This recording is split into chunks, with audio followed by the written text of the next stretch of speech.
Serial इस इश्क का रब राखा में एक तरफ जहां रणबीर और मेघला के दिल जुड़ गए हैं, तो वहीं अदीजा का दिल बुरी तरह से टूट गया है। अदीजा नफरत की आग में जल रही है और उसने फैसला कर लिया है कि इस नफरत की आग में रणबीर और मेघला के रिश्ते को जलाकर रहेगी।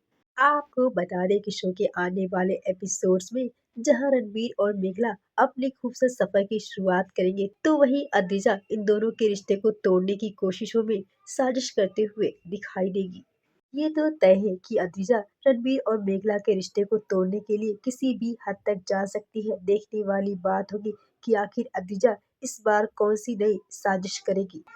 क्या अदीजा की साजिशों की वजह से रणबीर और मेघला के रिश्ते में दरार आ जाएगी, या फिर लाख मुश्किलें सहने के बाद भी रणबीर और मेघला अपने रिश्ते को बचाने में कामयाब हो जाएंगे।